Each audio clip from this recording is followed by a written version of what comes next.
Shalom, all praises to Yahweh Ba'ashim Yahushua, Ba'ashim Kakodash, honors to the apostles, and shalom to you brothers and sisters out there of the household of faith. It's your brother Elder Bishop Ayathun. I'm back at you with another video, and this is a quick impromptu, and what I want to do is just go over Jeremiah 17:4. The reason is I was listening to a lesson by the elder apostle Gabar, and I think it might be a little bit of an old lesson, but he was going into the Israelite foreigner issue, which is a hot topic. It's been a hot topic for a minute, and I'll be honest with you, this is one of the major prophecies I personally am looking forward to, because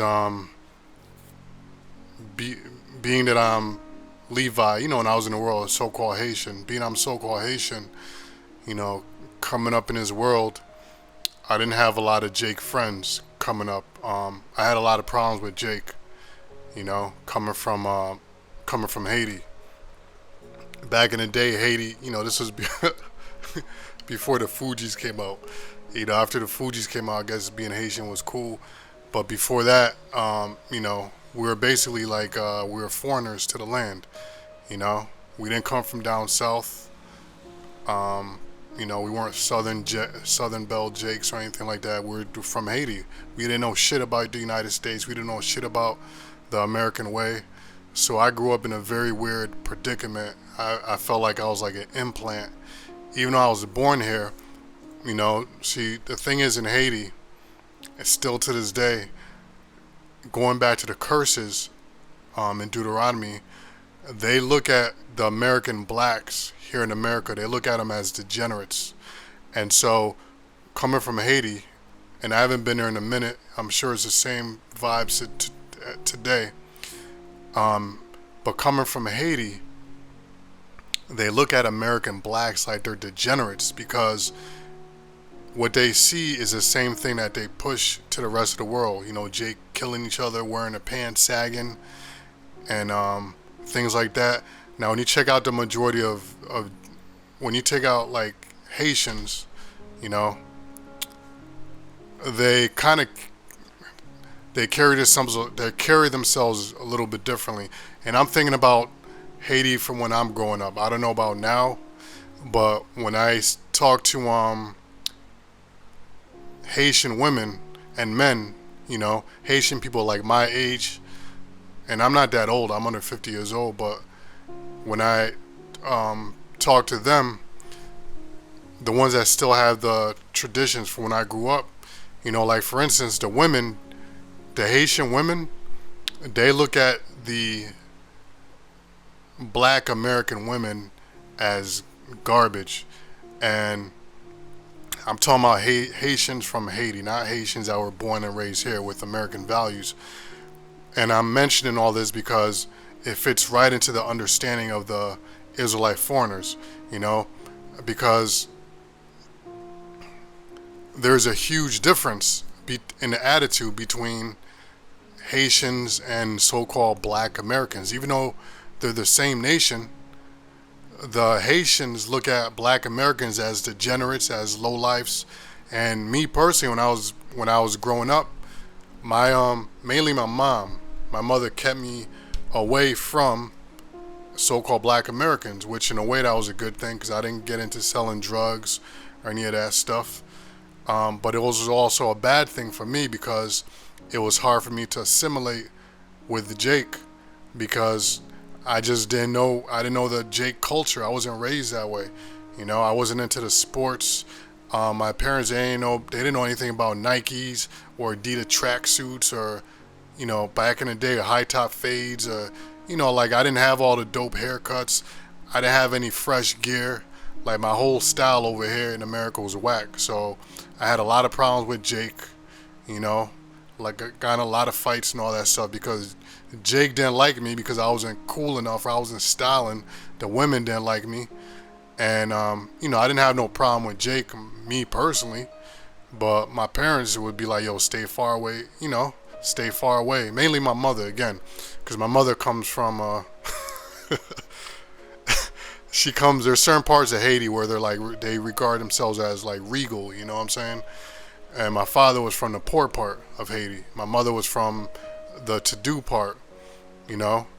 So I kind of been on both sides of the coin, but my mom kind of instilled that so-called, you got to walk with your head high and all that stuff in me, you know. So I had a lot of problems with Jake, and I wasn't starting shit with them; they was starting shit with me, But again, it goes back to the curses. So at this point, I'm rambling, but everything's gonna roll together in one, because this all goes back to the curses, right? Which we bring out all the time, which is Deuteronomy, the 28th chapter, it contains all the curses in there in those 68 verses, It contains everything, and one of them is that your eye shall be evil towards your brother. So this is why I had clashes with Jake. And, you see on the screen I got Jeremiah 17:4. But Slack it, to finish what I was saying earlier, the whole reason I went into that is because I was rejected by Jake. No matter what I did, I couldn't fit in. I couldn't fit in with the dudes. I couldn't fit in with the women because they didn't like me. I just didn't fit the part. Because that just wasn't the way I was brought up. So I was befriended by a lot of, I didn't know back then, but Romanians, Albanians, Edomites that were cool, But I didn't fucking know, but they befriended me, and those were my friends. And I was mad cool with them. I hung out with them, mad cool. So I assimilated more with them at that point, more than Jake. Until I got older and was able to buy my own gear and my clothes. When I moved out the crib, I was able to get my own gear, buy my own clothes, and I was able to dress how I wanted to, start styling and all that. But under the roof of my mother, my parents, I couldn't, I wasn't working. I had to wear what the fuck they got me. I got haircuts at home.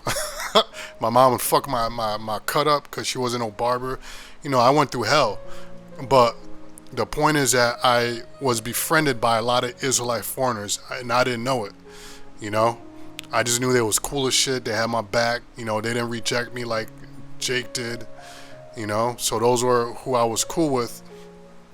So coming into this truth and finding out about the Israelite foreigners, all of that came together. It was clear for me, and I was always open to the Israelite foreigner idea because, shit, those were the people I hung out with. Like the majority of my life, those are the people I hung out with. Even now to this day, like Israelite foreigners of the other nation, they may look like the other nations, but for some reason they gravitate towards me, and I'm cool with them. And they, you know what I'm saying? They be cool. They cool with me. They be cooler with me and shit. And it's like I try to act. At my plantation, I gotta act professional, so to speak. But for some reason, like if it's just me and them, they'll drop that professional guard down and just be like, "Yo, what's up, man?" Like they'll start jaking out and shit. I'm like, "Oh shit," So I was this like prophecy, the prophecy of the Israelite foreigners coming back. The prophecy of Revelation 12, when John saw the different Israelite foreigners, he didn't know who they were. Like that prophecy, the Israelite foreigners coming back, like really excites me. You know what I'm saying? Because one, it's a mystery that was just gonna fuck everybody heads up. Because look, one of the main things they used to come at us with is say, "Oh, you're racist. You're racist." Because we get on the corner and we talk to our own people.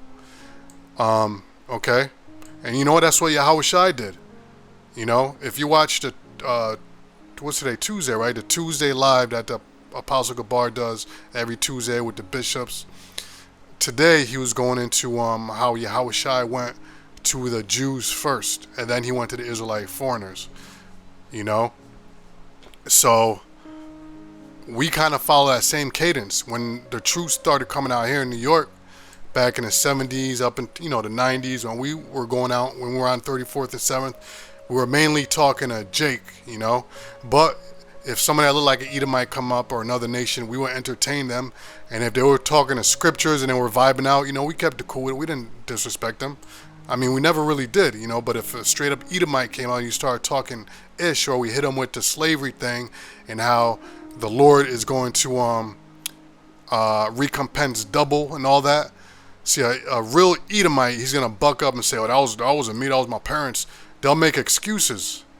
But a Edomite or Israelite foreigner that looks like another nation and we bring that out, they'll have genuine remorse. They'll have genuine remorse.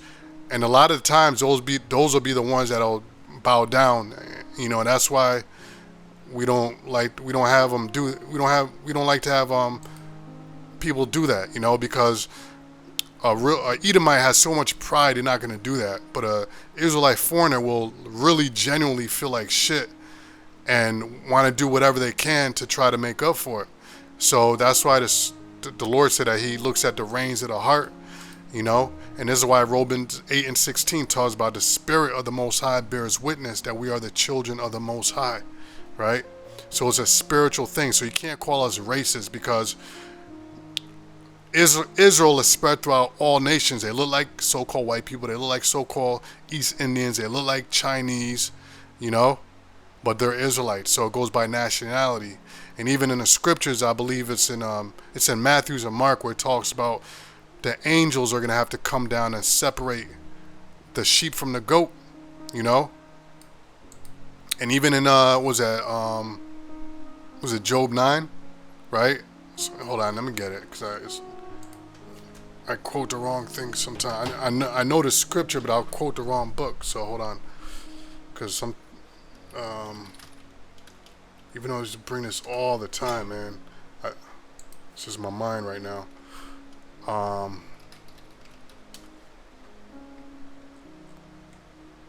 this one.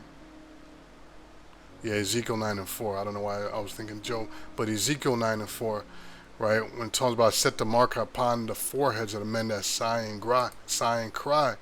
So the mark is a spiritual mark, you know. So anyway, going to the main point of this video, Jeremiah 17:4.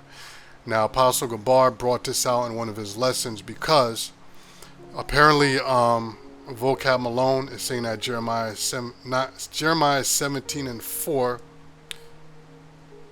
is not pertaining to Israel losing their heritage as Israelite, losing their customs, their heritage, and becoming Israelite foreigners, because this is one of the scriptures that we bring out to show the prophecy of why Israel became foreign, why they became aliens to the commonwealth of Israel. Let me get this Ephesians real quick. I think it's 2 words.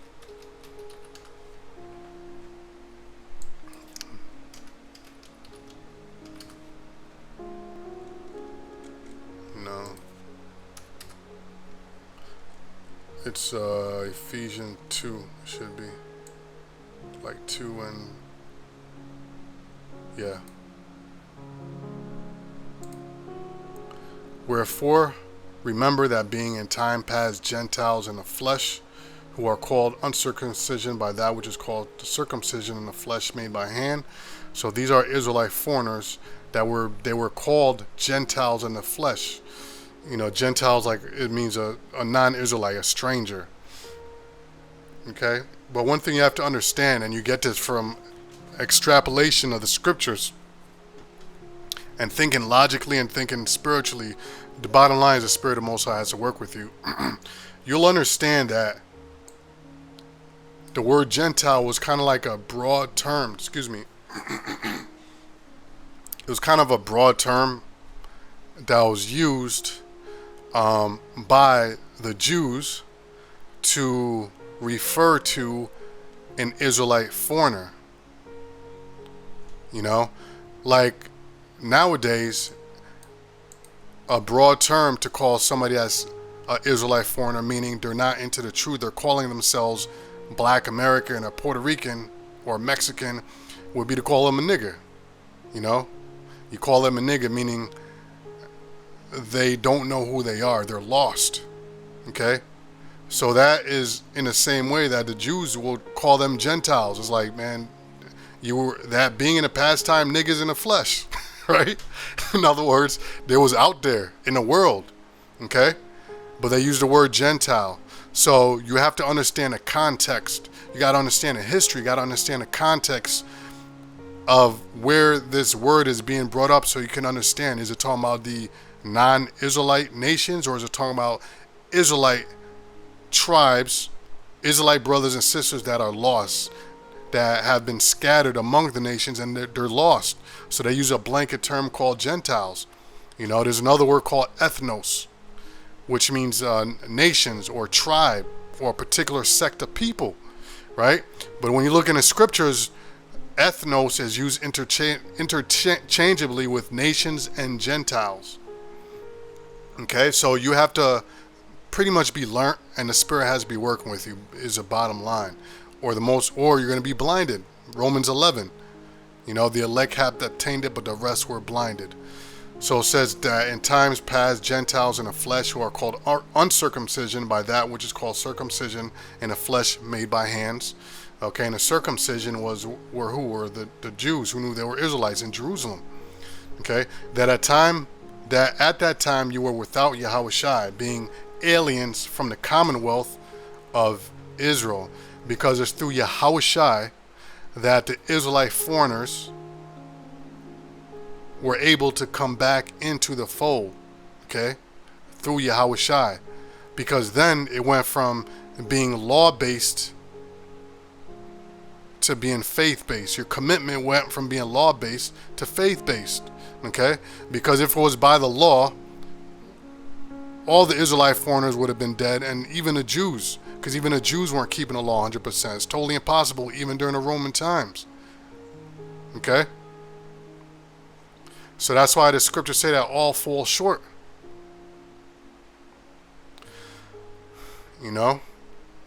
And it refers to the Jew and the Greek being the same, because in the context of we all need Yahushua for deliverance. And now this thing is based on faith. So that gave way to both the Gentiles, meaning Israelite foreigners. Okay, when I say Gentiles, I'm talking about the Israelite foreigners in this context. It gave the door open to both them and the Jews, who thought salvation was by the law, which it was not when Yahushua came on the scene. Okay? So at that time you were without Yahushua, being aliens or strangers from the commonwealth of Israel, and strangers from the covenants of the promise, having no hope and without the Most High in the world. Now everything mentioned here in the book of Ephesians, the covenants of promise, meaning what? The kingdom. Part of the covenant are the laws. Okay? So the way we're going to get this back is the Most High is going to instill the laws in our inward parts so that we don't go off anymore.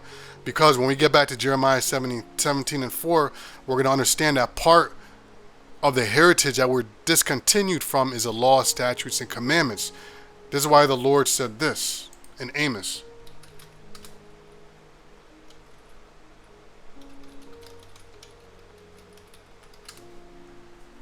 Amos 3 and 2, you only have I known of all the families of the earth, therefore I will punish you for all your iniquities. How did the Most High know us? Through his law, statutes, and commandments. We are the only nation on the planet earth that he gave his law, statutes, and commandments to. So that is our heritage. Our heritage are the law, statutes, commandments that the Most High gave unto us. Let's go to one more real quick. Deuteronomy 4 and 7. Look, verse 5. Let's start at 5. Hey, let's start at 4. But ye that did cleave unto your Lord, the Lord your power, are alive, every one of you to this day. Verse 5. Behold, I have taught you statutes and judgments, even as the Lord my power commanded me, that ye should do so in the land whither ye go to possess it. And that land is what? It was the land of Canaan. It became known later on as the land of Israel. Okay? And pursuant to Jeremiah 17 and 4, now, what's his name? Vocab is partly right, that the heritage refers to the land, but he's going surface level. Okay, that's surface level, because the land of Israel is a spiritual land, is a spiritual connection there with the Most High. So in order for us to be able to dwell and stay in that place, we had to follow the law, statutes, and commandments of the Most High to retain the land in our possession. And this is why right here it says, I have taught you statutes and judgments, even as the Lord my power commanded me. And this is through the mouth of who? Moses. That you should do so in the land whither you go to possess it. Okay, so part of keeping that heritage, okay, which is the land, we had to keep the law, statutes, commandments of the Most High. You know? Verse 6, keep therefore and do them, for this is your wisdom and your understanding in the sight of the nations. The real, or what we call the natural Gentiles, which are the non-Israelite nations. This is what gave us our stature above them. Our prestige among every other nation was that the Most High chose us to bind his law, statutes, and commandments to the nation of Israel. So that's what gave us our royalty on this planet Earth. Our position as a royal nation was that. And also that piece of land that he had gave us, a land flowing with milk and honey, Israel. Beautiful piece of land. And to this day, there's wars over that piece of land. Throughout history, ever since we lost it, been nothing but war around that piece of land. Verse 6, and many movies have been made about it. Verse 6, keep therefore and do them. This is your wisdom and your understanding in the sight of the nations, which shall hear all these statutes and say, surely this is a great nation. Surely this great nation is a wise and understanding people. For what nation is there so great, who had the Most High so nigh unto them? Right? So nigh, meaning so close unto them. As the Lord our power is in all things that we call upon him for. Verse 8, and what nation is there so great that hath statutes and judgments so righteous as all this law which I set before you this day? Okay, so let's go back. So that's why the Lord said, you only have I known of all the families of the earth. Because it was the law, statutes, commandments which made us nigh, which made us close, made us family with the Most High. Okay? So that was part of the covenant, or the heritage, was the land, the law, statutes, and commandments. Okay? So without that, we had no hope. Okay? Because before coming into this truth, we didn't know the laws. We didn't know about the law, statutes, commandments. We didn't know about the name of the Most High. We didn't know how he thinks, why we're suffering the curses that we did. So once you start learning that stuff, you become close to him. And then guess what? You learn about Yahushai. And now you become part of that commonwealth of Israel. Then you become the Israel of the Most High. Right? But before then, we were what? We were Gentiles in the flesh. We were strangers to the covenant. We were strangers to Yahweh. We were strangers to Yahushai. We were strangers to the covenant of the promise. Okay? So Jeremiah 17:4, it says, and thou, even thyself, shalt discontinue from thine heritage that I gave thee, and I will call thee to serve thine enemies in the land which thou knowest not, for ye have kindled a fire in mine anger, which shall burn forever. Okay, so now let's pull up Chat GPT, which is, by the way, a great tool for research. You know, play around with it, use it. You're gonna find that is dope. It's fantastic for research. You know, you play around with it, and it's an AI, it's a computer, so you start learning how to talk to it and get what you want out of it. And man, it does some dope stuff. So anyway, let's go to Jeremiah 17:4 there. And what I want to do first of all, let's look up Jeremiah 17:4, some other um, translations, see what they say. Here it says, I'm not sure which one this is. And you yourself will relinquish the inheritance that I gave you. I will enslave you to your enemies. Woo, ooh wee. I will enslave you to your enemies in a land that you do not know, for you have kindled my anger. It will burn forever. Now, when you're enslaved by another nation, guess what? You have to learn their language. You have to learn their customs. You have to learn their ways. They do away with your name and give you a new name. You're no longer Kente, now you're Toby. This is why we say so-called Haitian, so-called American, so-called Negro, so-called Mexican, because those are names that were given to us by our slave master, Esau.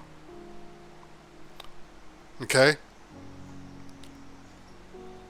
Now, coming back into the fold, coming back to the Commonwealth, coming back to our heritage, we learned that those were bywords that were put on us. As it says in the book of Deuteronomy, as it says as part of the curses, that we were going to be called by bywords, by our enemies.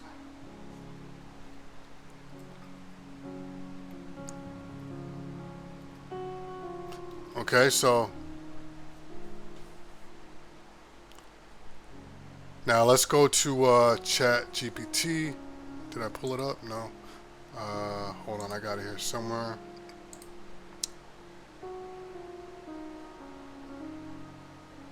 Come on, man, let's go. All right, you don't have to sign up for it. All right, so what does Jeremiah 17:4?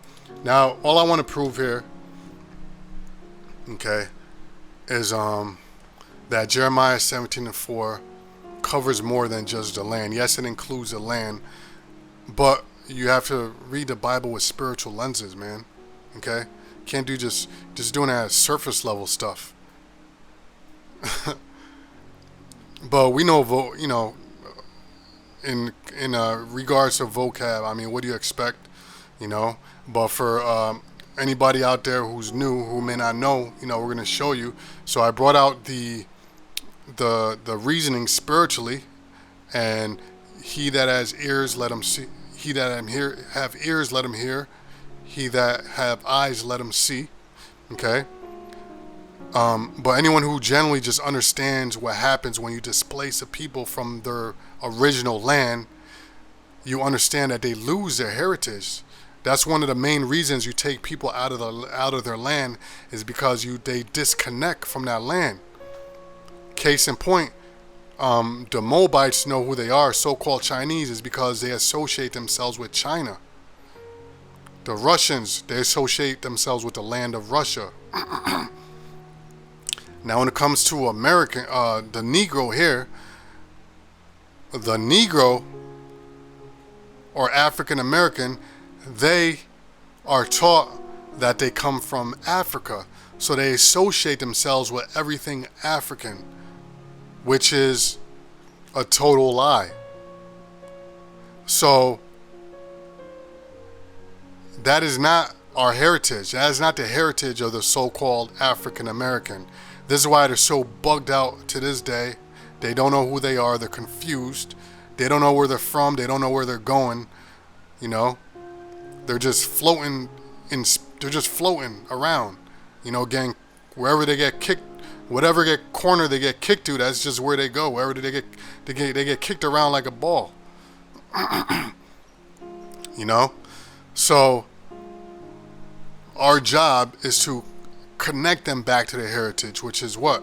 Part of that is they got to know that they're from the land of Israel, okay? And then part of that is what? What's attached to that? The language. Part of your heritage is that your language is Hebrew.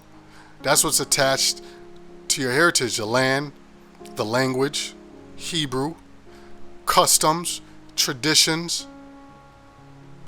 All that is part of the heritage. Matter of fact, let's look up, before we do this in chat. Heritage. Let's look up synonyms. Synonyms. I know I spelled this wrong, or whatever. Oh, maybe I didn't. Heritage. Similar words: inheritance, birthright, patrimony, legacy, bequest, endowment, estate, device. Valued objects. Do you see this? Ooh wee. I never even looked this up. The Spirit just told me to look this up. Valued objects and qualities such as cultural traditions, unspoiled countryside, and historic buildings that have been passed down from previous generations. Okay? So everything in our land of Israel, whether you're referring to the first temple, the second temple, you come up with these discussions. Our people think it's talking about them so-called Jews, the Jewish people, when that's your stuff.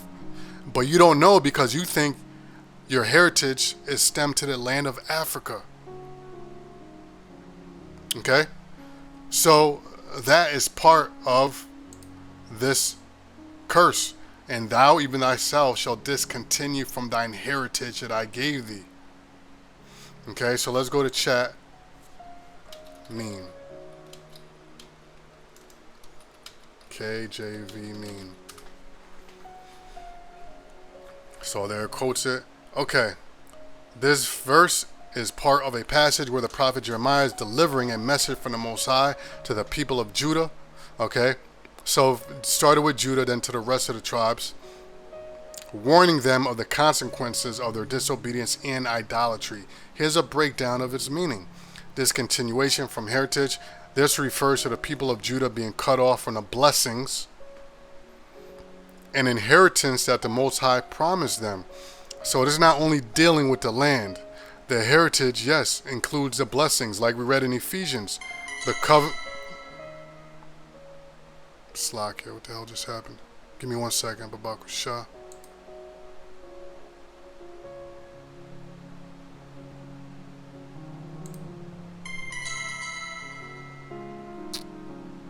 Slacker. Alright, so right. So the heritage includes the covenants of the promise. Alright? If you need a more in-depth, you just go to Romans 9.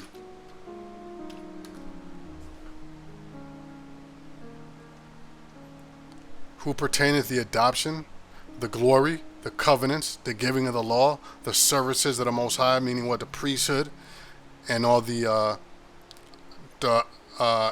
obligations. I'm talking about the high holy days and the promises.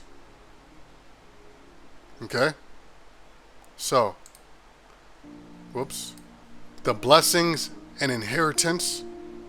Part of that inheritance is what? Are subjects. Okay? Part of that inheritance are subjects.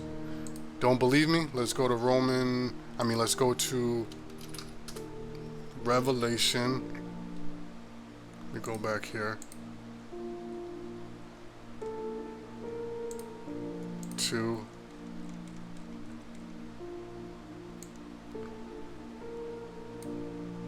okay. Now these are the words of Yahushua. But that, and so you don't understand the words of whom the world calls Jesus Christ. But that which ye have already hold fast till I come, and he that overcometh and keepeth my works unto the end, to him will I give power over the nations, and he shall rule them with a rod of iron, and as the vessels of a potter shall they be broken to shivers, even as I received of my Father. So this is part of Yahushua's inheritance, which translates to our inheritance because we are what? Joint heirs. Now let me check Psalms real quick.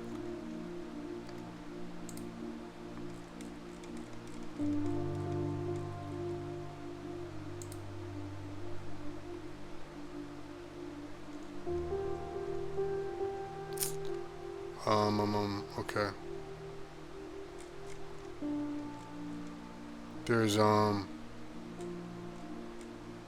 particular scripture I'm looking for. Hold on, let me think. Let me me think.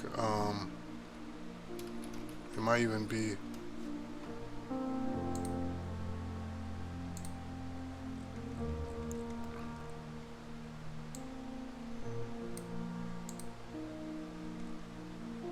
Ah, yeah, Psalms 2. Haha. Okay, here we go. Psalms 2 and 7. I will declare the decree. The Lord hath said unto me, Thou art my son, today have I begotten thee. And this is what, talking to Yahushai. Ask of me, and I shall give thee the heathen for thine inheritance, and the uttermost parts of the earth for thy possession. Thou shalt break them with a rod of iron, thou shalt dash them in pieces like a potter's vessel. So if this is part of Yahushai's inheritance that the Most High, his father, promised him, which includes the rest of the nation, because we are what? Joint heirs, and specifically the Israelite men, joint heirs, then how can the other nations be saved? That is a pure contradiction. That would make zero sense. Okay? So when you read the scriptures, you got to use common sense. The Most High doesn't double talk. He doesn't contradict himself. So you have to use logic and not feelings when you go into these scriptures. So from now we can deduce that the Gentiles that the Lord came to redeem had to be the Israelite foreigners. It can't be it can't be other nations, because that would contradict the promises that Yahushua is to receive. Right? Come on now. So this refers to the people of Judah being cut off from the blessings and inheritance that the Most High had promised them. It implies a loss of their privileged status as the Most High's chosen people due to their sins.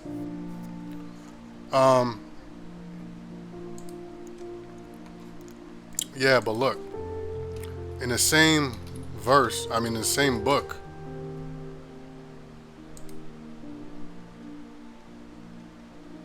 this is why Yahushua came to redeem Israel. Because look, let's go to the same Jeremiah.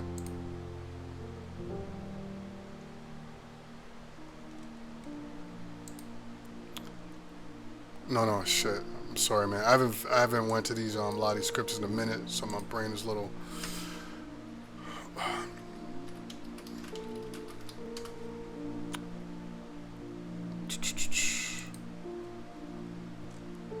Thought it was Jeremiah. Hold on. Yet choose. Here we go. Oh, I was in the right book. Oh, it's Isaiah, not Jeremiah. Okay. So Isaiah 14:1.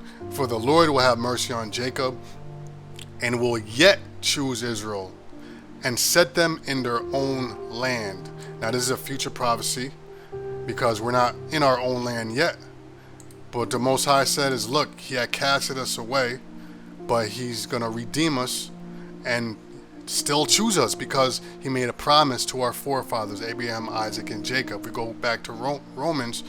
It says, for I could wish that myself were accursed from Yahushua, for my brethren, my kinsmen according to the flesh, who are Israelites, to whom pertaineth the adoption and glory and covenants and giving of the law and services of Most High and the promises, whose are the fathers, and of whom, as concerning the flesh, Yahushua came, who is over all.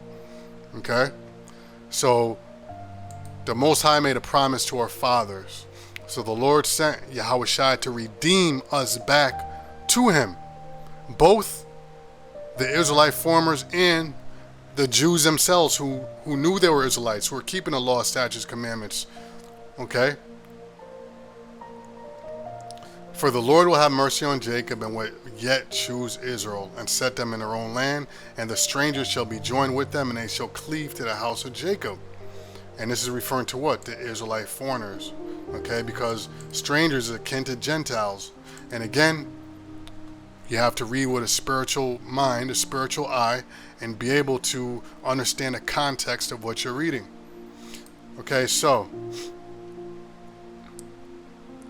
verse 2, as punishment for disobedience, the Most High warns that the people of Judah will be conquered and taken into captivity by their enemies.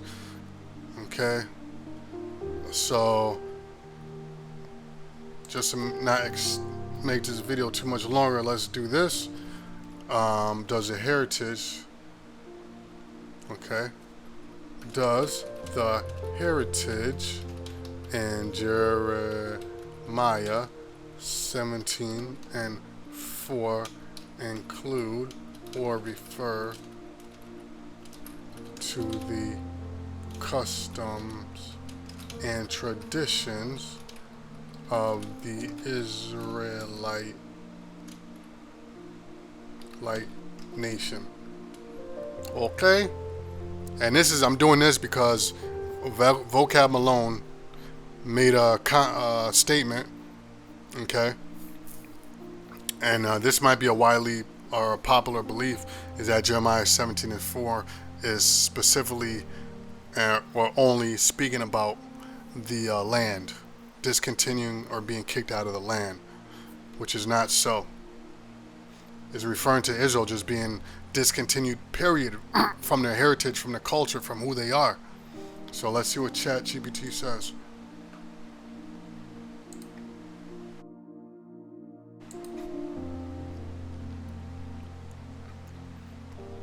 In Jeremiah 17:4, when it speaks of discontinued from thine heritage that I gave thee, the term heritage primarily refers to the covenantal blessings and promises the Most High given to the nation of Judah.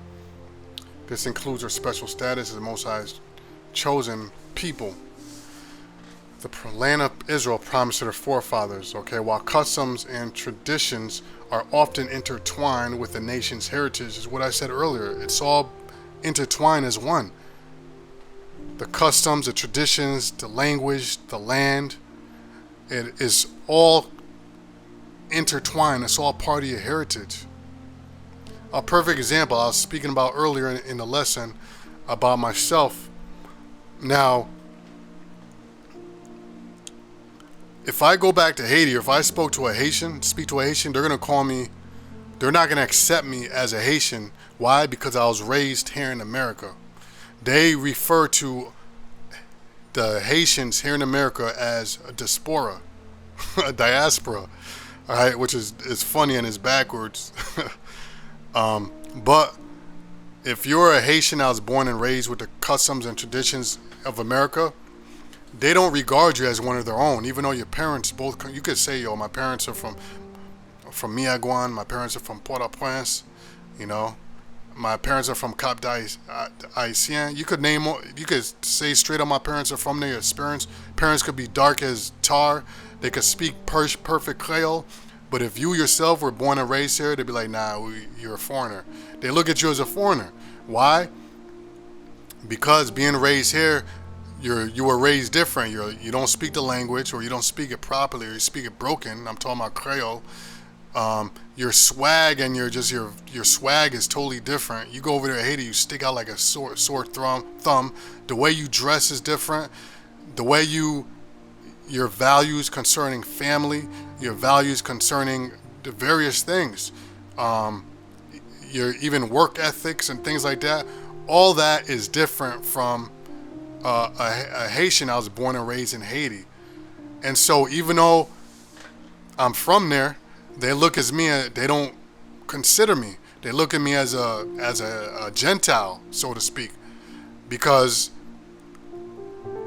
my whole swag is Americanized. My swag, the way I speak, you know, I'm Americanized. So they don't consider me as part of as a real Haitian, right? And it is so and I'm sure it's like that with other other tribes as well. Now, once I start explaining where my parents are from, and I start explaining how I feel about family values, and I start spitting out some words in Creole, then they drop down their guard, like, oh, okay, you know what I'm saying? You one of us, yeah, you one of us, you know? So it's the same effing thing, man, all right? So to them, I'm a foreigner. I lost my heritage to them because I don't follow the same customs. I don't follow the traditions, you know? Even though my parents or my foreparents go back to the land, they don't consider me. So it's the same way the Jews look at the Israelite foreigners, you know? And I explained earlier how the Haitians, they look at black Americans here, like they really look at them with disdain, you know. So like I really understand knowing. This is why it's important to know history, you know, and you gotta understand how the world works, because a lot of the things that the scriptures speak about, when you understand how the world works, when you come from a different land and you try to go back home and you're rejected, you understand the Israelite issue and why they were rejected by their own people, you know, and they had to be redeemed through Yahushua. Like, it all comes together. So I'm giving you those examples so you can kind of understand this, how this whole thing comes together with the Israelite foreigners, with example of me myself, how with my that if I go back to or if I come in contact with a Haitian from Haiti, an old school Haitian that was born and raised there, you know, they look at me as I'm off. You know what I'm saying? They look at me as I fell off from my heritage.